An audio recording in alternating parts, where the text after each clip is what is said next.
जितने भी ऑर्डर या कार्ट में कोई भी रखेगा तो वो एडमिन को भी दिखे। ठीक है, तो उसके लिए हम लोग क्या करेंगे यहाँ पर एडमिन में, इस जगह पर मैनेज कैटेगरी, मैनेज प्रोडक्ट के अलावा मैनेज कार्ट और मैनेज ऑर्डर। ठीक है ना, तो ऑर्डर हुआ है या नहीं हुआ है, इस तरह से।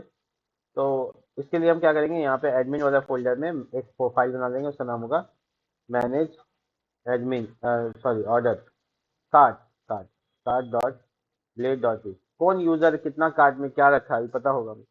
नहीं, तुम लोगों ने कार्ट में कुछ रखा होगा, फोन आ गया कस्टमर केयर करके, आपने ना ये कार्ट में रखा है, आप इसको चेकआउट क्यों नहीं करते हैं, ऐसा वाला। उसको पता कैसे चलता है, एक्चुअल में डेटाबेस इंस्पेक्ट करता है, उसको डेटाबेस में स्टोर करके रखता है। तो जैसे हम लोग मैनेज कैटेगरी या मैनेज प्रोडक्ट को करते हैं, एग्जैक्टली हम लोग उसको यहाँ पे पेस्ट कर लेते हैं इस तरह से कॉलम। तो मैनेज कार्ट, ठीक है, कार्ट। और बाकी डेटा जो है ना हम लोग, इसका स्पेलिंग देखो, टाइप है, बाकी जो डेटा है ना उसको हम लोग चेंज करेंगे अपने हिसाब से, किस यूजर ने कौन सा कितना अमाउंट कितना कार्ड डाला है वो जानने के लिए। हम टेबल को यूज नहीं करेंगे, ठीक है। ये टैग हटा देते हैं, इसकी जरूरत नहीं है। ये पूरा टेबल हटा देते हैं, टेबल की कोई जरूरत नहीं। तो हम इसको कार्ड में के अंदर कार्ड वाला स्थिति से बनाएंगे। तो मैनेज और कार्ड को बनाने के लिए हम यहाँ से प्रोडक्ट नहीं, कार्ड्स नाम का वेरिएबल पास करेंगे, जो भी पास नहीं किया। इसके कंट्रोलर में यानी एडमिन कंट्रोलर में देखो कितने अच्छे से मैनेज होता है। एडमिन का सारा काम एडमिन में, कैटेगरी का सारा काम कैटेगरी में, ऑर्डर का सारा काम ऑर्डर से, उसके बाद होम का पार्ट इतना अच्छे से डिस्ट्रीब्यूट हो जा रहा है, सब अच्छे से मैनेज हो जा रहा है, जिससे हम लोग को बहुत अच्छे से फ्रेमवर्क इसलिए होता है ताकि जल्दी जल्दी, इतना ही काम कोर में करोगे बहुत टाइम लगेगा। तो अगर हम लोग 15 वीडियो बनाए तो 15 घंटा लगा। 15 वीडियो बनाए तो सब 1 घंटा का वीडियो नहीं है, फिर भी हम ऑन एवरेज मान लेते हैं कि 15 घंटा लगा है। 15 घंटा में अगर ये प्रोजेक्ट यहाँ तक है तो कुछ भी नहीं है, एक दिन का प्रोजेक्ट है इसका मतलब। 15 घंटा एक दिन में दिया और पूरा प्रोजेक्ट बेच देंगे। हम मैंने ऐसे प्रोजेक्ट्स बहुत सारे बेचे हैं। मेरा एक स्टूडेंट राजशेखर है, वो राजशेखर ने ऐसा प्रोजेक्ट बनाया था रिएक्ट पे, और वो हॉट एंड स्वीट के लिए जो तुमको वेबसाइट दिखाए, उससे 65,000 का चार्ज किया था। समझे, तो वो सब अवेलेबल हो सकता है। इसके अलावा एडमिन में यहाँ पर लॉग इन लॉग आउट है, और एडमिन में मैनेज मैनेज किस में है जी, अच्छा ऑर्डर वाला पार्ट। तो यहाँ से ऑर्डर को मैनेज करने के लिए ऑर्डर के अंदर ही एक फंक्शन बना लेते हैं जिसका नाम होगा पब्लिक फंक्शन इंडेक्स। ठीक है, तो पब्लिक फंक्शन इंडेक्स और ऑर्डर का डेटा उठा लेते हैं। ऑर्डर का डेटा उठा लेते हैं यहाँ पे ऑर्डर के वेरिएबल से, और यहाँ पे डाटा नाम का एरे पास करते हैं, और उसके अंदर में ऑर्डर्स, ऑर्डर्स नहीं कार्ड्स नाम बताया, कार्ड्स। ठीक है, और यहाँ पे इसका नाम इंडेक्स की जगह मैनेज कार्ड ले लेते हैं। ठीक है, तो ये डेटा यहाँ पे आ गया। उसके बाद रिटर्न, व्यू, पेजिनेट के बारे में बताएंगे आज।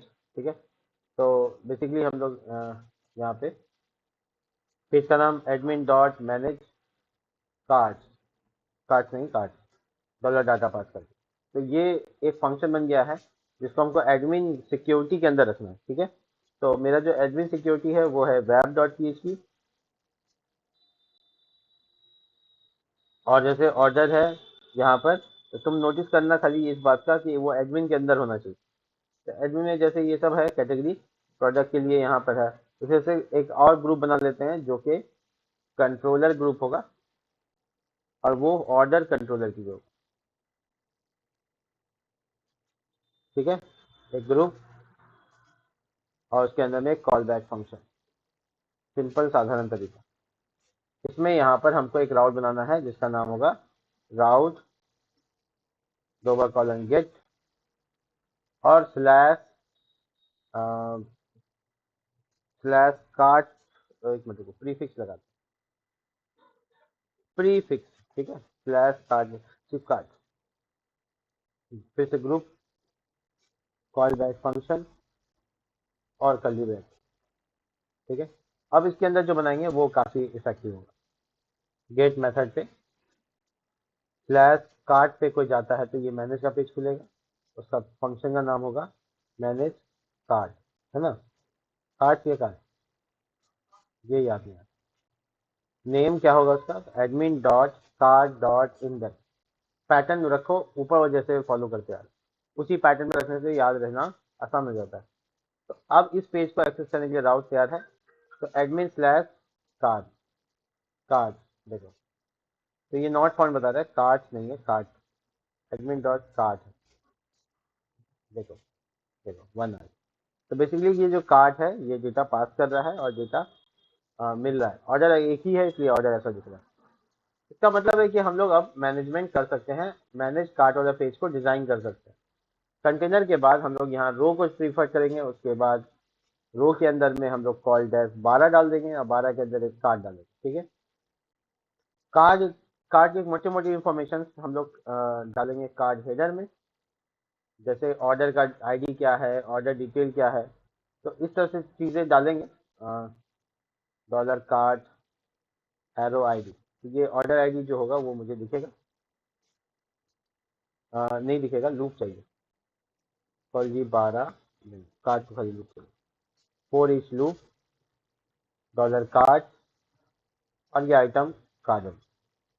देखो ये हमको कह रहा है कि आईडी एक्सेसिबल नहीं, सॉरी आइटम्स होगा, आइटम्स नहीं आइटम, देखो ये आ गया, लेकिन ये ऊपर आ गया, इसकी वजह क्या है, इसकी वजह है इसका अलग होने के लिए 12 का डिस्कशन बहुत ज़्यादा नहीं हो गया यहाँ पे, कंटेनर फिर रो फिर 12 फिर कंटेनर। चलो सॉल्व करते हैं, 12 के अंदर इसको डाल देते हैं और 12 को यहीं पे बंद कर देते हैं, फिर नया कंटेनर नीचे आ गया। तो ये ऑर्डर का जो भी डेटा होगा यहाँ पे आएगा, ऑर्डर किसने किया है उस यूज़र का नाम आना चाहिए, ठीक है ना। तो ऑर्डर हो गया, फिर ऑर्डर बाय, इसे हम लोग सॉल्व करेंगे। ऑर्डर किसने किया है उस यूज़र का नाम, यूज़र आईडी अभी फिलहाल दिखाएंगे, बाद में उसका नाम दिखा देंगे क्योंकि रिलेशन अभी किया हुआ नहीं है ना। तो ये दोनों चीज़ हमको कहाँ कैसे दिखना चाहिए, ये दोनों चीज़ हमको अगर टेबल में दिखाना है तो हम लोग table, table column table card header में बना रहे हैं, TRTH ऑर्डर आईडी, ठीक है, और उसके बाद TD, और ये डेटा पेस्ट करके इसमें से इतना डेटा खाली रखना है, बाकी ये आगे का कॉलम हटा देना है और इसका TR कॉपी पेस्ट। इसके बाद हम लोग ऑर्डर बाय, दूसरा कॉलम है, किस यूज़र ने ऑर्डर किया उसका अभी यूज़र आईडी दिखाएंगे क्योंकि रिलेशन स्टैब्लिश नहीं किए हैं, तो वो ऐसा दिखेगा। इसके बाद उसमें क्या क्या आइटम्स हैं, क्या क्या आइटम्स है वो दिखाने के लिए हम लोग टेबल के बाहर यानी कार्ड बॉडी के बाहर कार्ड बॉडी में चले जाएंगे, ठीक है। अब कार्ड बॉडी में जाने के बाद हम लोग वहाँ पे टेबल फिर से बना सकते हैं अलग सेपरेट, ठीक है, टेबल TRTH, और यहाँ पे हमको एक और लूप चलाना है TR के ऊपर, वो लूप होगा एक्चुअली में ऑर्डर से ऑर्डर आइटम को निकालने का काम, जैसे कार्ट में था, कार्ट के पेज में था वैसे ही। तो हम लोग फोर लूप फिर से शुरू करेंगे, फोर इच लूप, और इस बार जो यहाँ लिखेंगे वो होगा आइटम एरो ऑर्डर आइटम, है ना, याद है आपको, आइटम, आइटम नहीं, आइटम एरो ऑर्डर आइटम, और यहाँ पे आई लिख देते हैं शॉर्ट में, ठीक है, जो लूप चल रहा है। तो अगर फॉर्मेटाइज कर दें इसको तो ये सही से अरेंज हो जाएगा और इसमें आ जाएगा, यहाँ पे आ जाएगा नेम, प्रोडक्ट का नाम, एक्चुअल में ऊपर में TR एक छोड़ देना चाहिए, TRTH, और ये आएगा आईडी, नेम, और QTY क्वांटिटी कितना है, इसके अलावा आएगा प्रोडक्ट इमेज, प्रोडक्ट इमेज, और स्टेटस नहीं, स्टेटस तो फाइनली ये पैसा नहीं दिया है कि दिया है वो मामला है, नहीं इसको यहाँ पे कुछ नहीं चेंज कर सकते। तो फिलहाल यहाँ पे हम लोग आईडी दिखाएंगे, $I एरो आईडी, इसके अलावा इसको चेंज कर देते,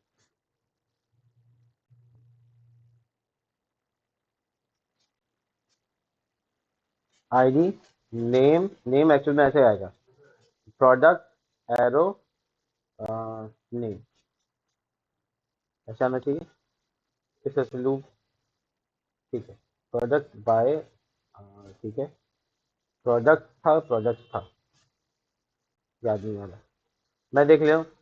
इसके लिए हम जाते हैं ऑर्डर वाले मॉडल में, ऑर्डर वाले मॉडल में ये देखो ऑर्डर आइटम से एक्सेस किया इसको, इससे प्रोडक्ट को एक्सेस करेंगे, प्रोडक्ट में है नेम नाम है, टाइटल नाम है, टाइटल है,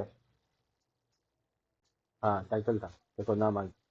इसके बाद हमको चाहिए क्वांटिटी, जो कि order OI arrow QTY direct, कोई कितना क्वांटिटी का था, और इसका जो इमेज है वो दिखाना है। तो उसके लिए हम है ना यूज़ करते हैं img का टैग, और यहाँ पे एसेट, और फोल्डर का नाम है storage slash dot I arrow product arrow image. With बहुत कम देते हैं, 40 पिक्सल, ठीक है। देखो छोटा सा रहेगा, बहुत ज़्यादा नहीं दिखना है। ये हो गया। ऊपर जो कार्ड हेडर दिख रहा है तुमको यहाँ पे, उसमें ऑर्डर आईडी दिखाने के लिए हमको एक और रिलेशन स्टैब्लिश करना है। ऑर्डर में जाएंगे और ऑर्डर आईडी से हम कनेक्शन पैदा करेंगे हैज़ वन में। हैज़ वन, हैज़ वन, ऊपर देखो हैज़ वन इम्पोर्ट है। वो इम्पोर्ट कराने के लिए लिख रहे थे पब्लिक फंक्शन, और लिखते हैं यूज़र, ठीक है। ये हैज़ वन जो हमको इंपोर्ट किया हुआ है, वो रिटर्न टाइप बताना है, return this arrow has one, ठीक है। और यहाँ पे बताना है यूज़र का टेबल है और उसका कॉलम का नाम है यूज़र आईडी। That's it. तो यूज़र से हम एक्सेस कर सकते हैं यूज़र का इन्फॉर्मेशन। तो हम यहाँ पे लिखेंगे यूज़र, एक बार कलेक्ट कर देखेंगे पूरा एरे आ रहा है कि नहीं आ रहा है। देखो यहाँ पे अननोन कनेक्शन गलती हो गया, ये फॉरेन की इधर और लोकल की इधर होता है। यहाँ पे यूज़र आईडी देखो पूरा एरे आ गया, इसका मतलब डेटा आ चुका है। अब हम बस यहाँ पे एरो नेम लिख देंगे। देखो सादिक हुसैन, जिसने ऑर्डर किया उसका नाम आ गया, ऑर्डर आईडी आ गया, क्या क्या ऑर्डर किया था वो आ गया, ठीक है। और उसका फाइनल वैल्यू भी दिखाना चाहो तो दिखा सकते हो, बट इसकी ज़रूरत नहीं है। इसी तरह से कार्ड रिपीट करेगा। अगर कोई दूसरा बंदा आता है, हम आपको दिखाते हैं, एक बंदे नया लॉगिन कर, मतलब नया एक बंदे का साइनअप कराते हैं, क्रिएट एन अकाउंट, और ये नया बंदा है सिद्धार्थ, ठीक है। s@gmail.com, याद रखिएगा पासवर्ड। कैसे पासवर्ड याद रखिएगा, पता रहेगा ना। अब ये एस और लॉगिन हो गया, ठीक है। सिद्धार्थ लॉगिन है, देखो। अब सिद्धार्थ ऑर्डर करता है लाल मोहन। अरे अरे अरे अरे,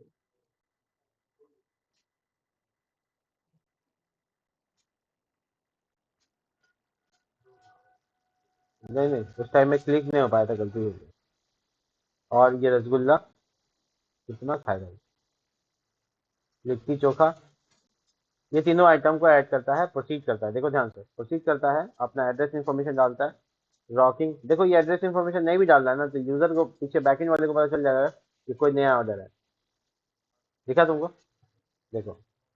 तो इससे क्या हो रहा है कि जितनी भी ऑर्डर्स इन्फॉर्मेशन है वो हमको कलेक्टिवली मिल जाएंगे, जिससे हम उस यूजर को कांटेक्ट कर सकते हैं कि सर आप ये ऑर्डर लगाए थे, बट आप लगाए क्यों नहीं, ऐसी वाली बात। अब आपको कांटेक्ट नंबर पता लगाना है, कोई इशू वाली बात नहीं है। ऑर्डर बाय के बाद आप एक और नया टीआर ले सकते हैं। हालांकि हमको लगता है क्या कि दोनों को एक लाइन में भी लाया जा सकता है।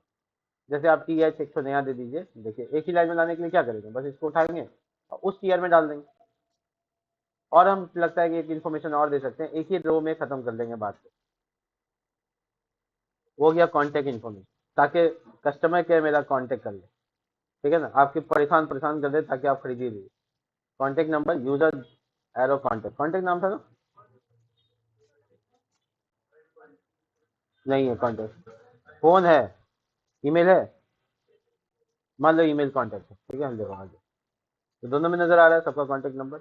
और जो गैप है वो हम क्रिएट करते हैं। देखो ये मार्जिन बॉटम, मार्जिन टॉप 4 या 5, ताकि दो कार्ड अलग अलग, ठीक है, ऐसा दिख रहा है। तो इस तरीके से हम पॉसिबल है कि हम लोग कार्ड को ऑप्टिमाइज कर सकते हैं, ठीक है।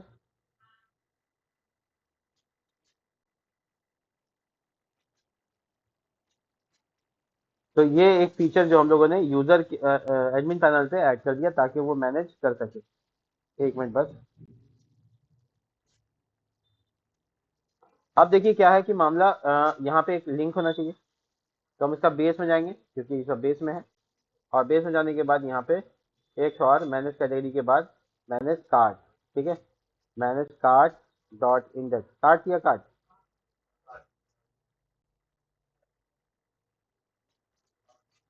एरर जहाँ आ जाए, ठीक है। नहीं आया मतलब ठीक ठाक, बहुत सही। देखो, तो इस तरह से बहुत सारी इंफॉर्मेशन हम लोग इसको गैदर कर सकते हैं। और जो टेबल है इसको थोड़ा सा डिजाइन में स्मॉल कर लेते हैं, थोड़ा सा और जगह बना सकते हैं। ऑप्टिमाइजेशन की पॉसिबिलिटी तो कोई कमी ही नहीं है, टेबल डैश एस एम भी अवेलेबल है, जिससे टेबल थोड़ा सा नैरो हो जाता है। ठीक है, ये वाला टेबल को भी नैरो कर सकते हैं, टेबल डैश एस एम। ये देखो, अब इसके नीचे दोनों दोनों टेबल को कर लिए। अब हेडर में थोड़ा सा पेडिंग ज़्यादा होता है तो उसको भी कम कर सकते हैं, पी डैश जीरो लगा दो, देखो जो पेडिंग है वो चिपक का आ जाएगा, काम हो जाएगा। ठीक है, तो बस इतना ही है आज का काम। ठीक है, पी डैश वन कम से कम कर देते हैं। हाँ ठीक है। और जो बॉर्डर और जो बॉर्डरी होता है, उसे मार्जिन टॉप को कम कर देते हैं, यानी थोड़ा सा गैप कम कर देते हैं। चलिए, हो गया यहाँ। तो ये इस तरह के इन्फॉर्मेशन स्टोर किए हैं। आज के लिए बस इतना ही, मिलते हैं नेक्स्ट डे। तब तक के लिए बाय।